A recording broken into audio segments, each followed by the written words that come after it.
Welcome to Pomodoro Joe for Sunday, April 9th, 2023. Today we're doing LeetCode problem 1857, largest color value in a directed graph. This is a hard problem. Alright, so there is a directed graph of n colored nodes and m edges. The nodes are numbered from 0 to n-1. You are given a string, colors, where colors index I is a lowercase English letter representing the color of the ith node in the graph. You are also given a 2D array edges, where edges index j is equal to aj bj, indicates that there's a directed edge from node A to node B. A valid path in the graph is a sequence of nodes such that there is a directed edge from x to xi plus 1 for every 1 less than or equal to I less than or equal to k, blah, blah, blah. Okay, the color value of the path is the number of nodes that are colored the most frequently occurring color along that path. Return the largest color value of any valid path in the given graph, or -1 if the graph contains a cycle. Whew, alrighty, so let's break this down a little bit. We are given a graph, which is basically a set of nodes with directed edges.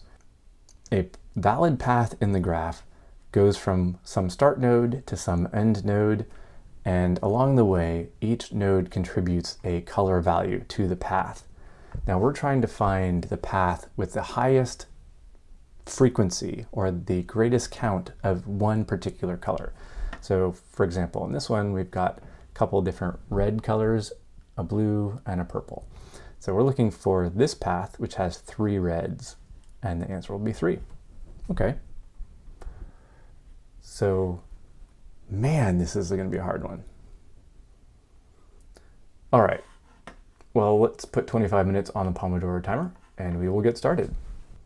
So the first thing I'll note with this problem is that we're not given a number of nodes, so we have to derive that from the number of colors, because it says colors at index j or colors index I will represent the color of the ith node. So we know how many nodes there are by how many colors in our color list. I think it's a little bit confusing. So this is not necessarily the number of colors there are. This is the number of nodes there are, and this is the color of that node. So we'll start out. We'll have some result. We'll set it to -1 to start, and we will return our result at the end. Now let's get a couple basics out of the way. So we'll have some node count, and that's going to be the length of our colors. So this is the node count and not the color count. The colors are represented by a lowercase English letter. So that means there can only be 26 colors because there are 26 letters in the alphabet.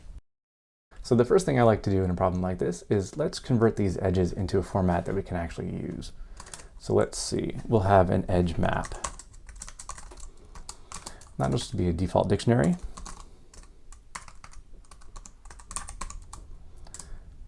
Let's see, that'll be a default dictionary of list.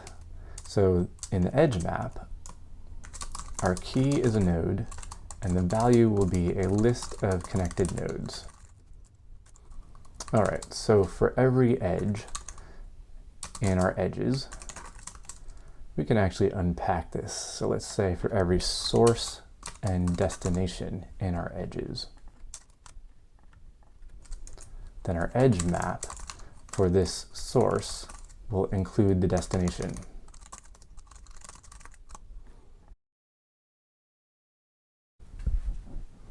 So this will come in useful when we actually traverse our graph. So now we can say for a given node, give me all the connected nodes. Okay, one thing I'll point out here is we are not given a root node. We don't know where we're going to start, which means that any node could potentially be a starting point. But I think we can narrow that down a little bit because we can actually look for nodes that have no inputs. Okay, so that's going to be key. So if we're looking for nodes and their inputs, there are a couple things that tells us. Number one, we can find all of our start nodes. And number two, that's a good indication that we might want to use something called Kahn's algorithm. So this is called, what do they call this? Topological sorting, something like that. Anyway, the idea with this algorithm is we'll find all of our start nodes. Then we'll traverse our graph by processing that start node, Then we will push our result down to the connected nodes, and then we'll burn that connection, just like burn that bridge. So we'll start at node 0, we'll push whatever result we have to 2 and 1, and then we'll burn that connection. Then we'll look for new start nodes. So once we burn these connections, now we look for nodes that have no inputs. So 2 no longer has an input, and 1 no longer has an input. So then we'll process 2 and 1. We'll push the results from 2 down to 3 and burn this node, or burn this connection. Then we'll look for new start nodes, that'll be 3, and so on and so forth. So the basic process in Kahn's algorithm is find start nodes by looking for nodes that have no incoming connections. Then for every start node, do the processing, push your results down to the next set of nodes, burning that bridge, and then look for new start nodes. So when you burn this bridge, you can just check, hey, does this node still have any connections? If it doesn't, then that becomes a new start node. So let's maybe just work on that part of it, and then we'll come back to the colors later. Okay, so in order to do this properly then, we actually need to keep track of how many incoming node or incoming connections we have. So in addition to our edge map, we'll have an input edge map or count. Let me separate this because it has a different meaning. So the input edge count, where the key, although I think we're just going to be using an array here, the key will be the node, and the value will equal the count of input edges. Sometimes this is called an in degree, but I'm going to call it the input edge count here. And that's going to be, let's see, we're going to start at 0 for every node. So that's going to be our node count. It's going to be an array of zeros of the length of the number of nodes we have. Okay, so that's our input edge count. So every time we get an incoming edge, we'll increment this. So we have an input edge count that's of our destination, and we'll add 1. Okay, so now we have two things. We have an easy way to get all of the connected nodes from a starting node, and we have how many input connections a given node has. So now we can do our traversal. So first we'll have to find our starting nodes. All right, I'll just call it start nodes. So what is our start node? Our start node is just a node that has no inputs. So in this example, 0 is our start node. That just means that there are no nodes that can lead up to this node. So this node has to be the starting point. There can't be anything before this one. All right, so for our node, all right, so we're looking for every node in the input edge count, but we actually are looking for the node count being 0. So we're going to enumerate this. So enumerate will return our index, which is our node number, and the count, which is how many edges are input edges to this node. Now, if count is equal to 0, well, then this node is a start node. Okay, so we've found our start nodes. All right, so now we do a traversal. This will be very similar to like a depth-first search traversal. We'll keep a queue of all the nodes that we need to process. We'll pop a node out of the queue, we'll do the processing, and then any new nodes that we need to add, we'll add those to the queue. And we'll keep going until we run out of nodes in our queue. When our queue is empty, then we're done. So we'll have some starting queue. Now our starting queue in this case is just the start nodes. And while we still have some nodes in our queue, we'll pop a node out. Doesn't really matter what order, but I'll do pop at 0. So we'll pop a node out of our queue. Now we need to process this node. Now I'm not going to go through what we're doing for the processing just yet. At this point, we're just going through the traversal part of the algorithm. Then we'll go back and figure out how do we actually process these nodes. So we'll come back to the processing part. Now once we've processed the node, then we have to go to all the child nodes or all the connected nodes, burn that bridge, and put any new start nodes into our queue. So for connected node in, let's see, that's going to be in our edge map for this node. So we will be pushing our data down to these nodes, but for now, I'll pass on that as well. So for every connected node, we'll go through, we'll push our data down to that node. Now, what are the two things we need to do after that? We need to burn this bridge and then check to see if this node becomes a new start node. So we can just say input edge count for this connected node. We'll take this bridge away. This edge disappears. So we're cutting these edges. And now we check to see if our input count is 0. So let's see, we'll just grab the same thing. And if this is 0, then this node becomes a start node. So we can add it to our queue. All right, so this is our basic Con style graph traversal. We have a bunch of start nodes. The start nodes are any node that has no input edge. That means it has to be the start of some path. We'll put those in the queue. Then for every node in the queue, we'll pop the node out of the queue. We'll do some processing. We'll come back to that. Then for every connected node, so for that node, we go through every connected node and we disconnect it. We basically break that edge. So we'll remove one edge from its connected node count. Now, for every node that no longer has any input edges, we check. If it has no input edges, it becomes a new start node. So we add it to the queue. All right, so that's our basic traversal. Now, there's a couple things here. One is detecting cycles. So we can detect cycles basically by counting how many nodes we've processed. So I'll call that processed node count. And we'll start it at 0. Now, as soon as we pop a node, we will increment our count. All right, so if we go through and we process every single node one time, then we've got no cycles. However, if we go through and we miss nodes, we don't process them, that means we've got a cycle. So down here, we can just check. If our processed node count does not equal our node count, that means we had some cycle and we can return -1.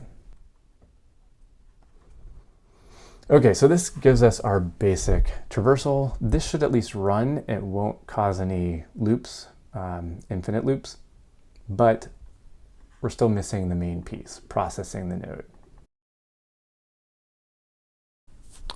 So when we get to this node, at this point, we want to know what are all the colors or the color frequencies that led to this node. Now, some paths that lead to this node might have a ton of purples, other paths might have a ton of green. At this point, we don't really know which path is going to give us the best answer. So we're going to choose essentially all of the paths. We're going to keep track of the maximum of every color that got us to this node. Because at some point down the line, we'll get to a node that just needs to know what's the maximum overall.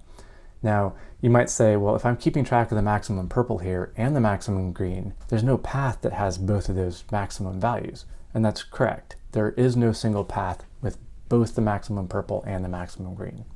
Probably. But it doesn't really matter. Let's say you choose the green path. The green path ends up being the right answer. Now, the purple path, we would have the wrong count for the purple path for that specific green path. But it doesn't matter. We're not keeping track of the actual counts of all the colors. We're just trying to find the maximum of the maximums. So, in this case, processing this node means keeping track of the maximum colors that got us to this node.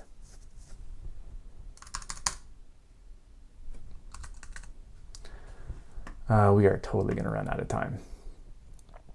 Okay, so we need to keep track of the colors that led up to this node. So the maximum frequencies for all the colors that got us to this node, which means we need to keep some storage of colors for node. It's a mapping of node to color frequencies.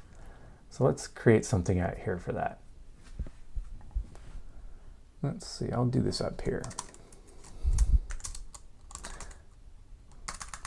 We'll have a key, and that's going to be the node. And again, I think I'm just going to make this a 2D array. So we'll have a key, quote key, that's the node. And the value will be a count of colors, or per color count, I'll call it that. Okay, so that means for every node, we will have an array of 26 values. Those values will represent the counts for every color. Because there can be up to 26 colors, because every color is represented by one letter of the alphabet, and there are only 26 letters. All right, so this will be color count for node. And that's going to be an array of, let's see, 0 times 26 for the colors. And that's going to be 4. All right. So this basically creates a 2-dimensional array where on the 1 dimension, and we're out of time. All right, I'm just going to push through. We're ignoring the Pomodoro timer. Sorry, folks. I just need to get this done. So here we go. So we create color counts for node. So this is going to be a 2-dimensional array where the first dimension, or the row, is going to be the node, and the second dimension will be a count of all the colors. Now, in that color count, the index is the color, and the value will be the count of the color. So you can think of this as like a grid where we have a node on one axis, like our y-axis, and our colors on the x-axis, and it's just a color count. Okay, so the color count for the node. What does this mean? Well, this is going to help us as we go through. We're going to say, from our start node, what's our color count? Well, at the start, it's going to be zeros. Well, then we will process the node. And by process, we will basically be saying, let's add our color to our color counts for this node. All right? So the color counts for this node at this color, well, we're going to have to do a little bit of fudging here. So let's just have a function called index, color index.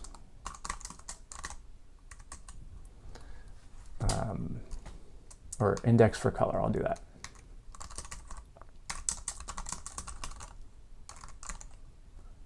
So we'll have a function giving us the index for the color. And our color is just our colors for this node. I'll actually break that out. We'll say color is equal to colors at this node. All right, so this node's color, and we're going to get the index of that color, and we will increment it by 1, because now that we're at this node, we have one more of that color in our path. All right, so what's our index for color function? Well, let's see, I'll define that up here. Well, so this is just a conversion from a character, a lowercase English letter, to an index. And our index range will be from 0 to 25. So we will just return. We can use ord. Now ord will give you the ASCII value of a particular character. So we'll take the ASCII value, or the ord of color, and we'll subtract ord of lowercase a.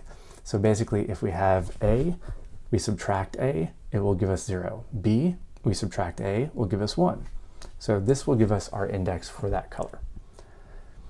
Okay, so we're processing the node by adding our color to our counts of colors so far. And now, when we push our data down, we'll be pushing this set of colors, this same set of colors down. Okay, so how do we push the data down? This is a little bit tricky.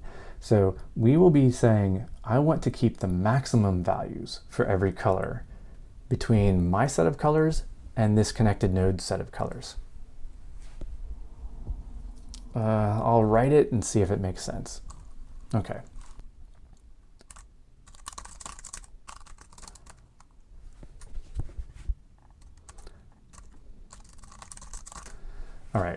So we're going to get the colors for this connected node by basically grabbing it out of the colors counts for node and passing in the connected node as our index.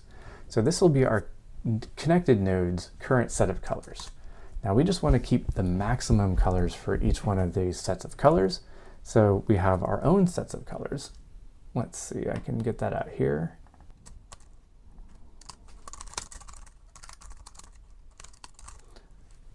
Okay, so we've processed the node by incrementing our color, the color of this node, in our set of colors that led to this node. We're going to keep track of that current set of colors. Now we're going to go through our connected node's colors, and we're just going to keep the maximum of those two. So let's see, for I in range 26. So we go through every color.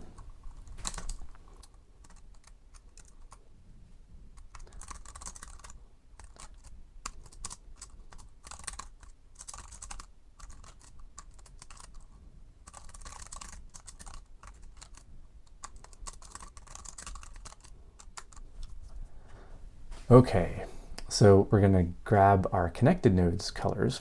Then we'll go through every color. If our current color has a greater value than our connected node color, it means that we could take a path that gets us to this node that has a greater chance of, or a greater frequency of this particular color. So we're going to update our connected node colors at this index to match our current node colors at this index. Okay, so this handles our processing. One final piece of the puzzle. So this will give us all of our connected nodes and all their frequencies of their colors. We want to find the maximum. So at this point, I'm going to update the result. We could wait till we get to the end, but I think I want to update my results now. So I'll say my result is going to be the maximum of my current result, or the maximum of this connected colors. So let's see, I'll call it connected colors max. Do I want to do it here? Yeah, I'll do it here. I guess I could do it here. That might be better, actually. Yeah, let's do that.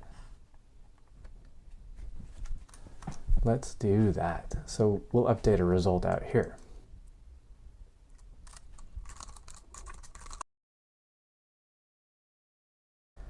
Our result will be either our current result or this new value, whichever one's higher.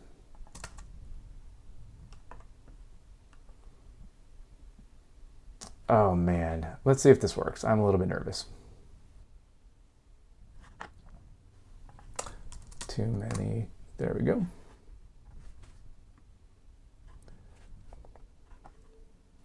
Start nodes, plural.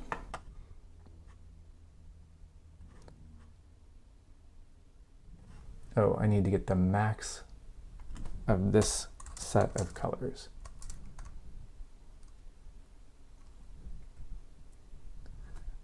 Actually, I could just do this.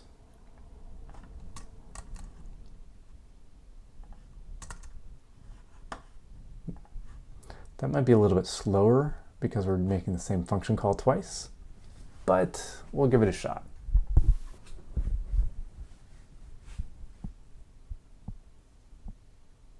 And we pass. Oh, and we actually crush it. Holy smokes. We beat 95% for runtime and 78% for memory. Whoa, I was not expecting that. All right, well, sweet. I'm super pumped. Awesome. Well, it's a lot of code. I'm sure there's ways to clean this up, but I'm gonna leave it here because we're out of time. Hope you enjoyed this, hope you had fun, hope you learned something, hope you can go out and write better code.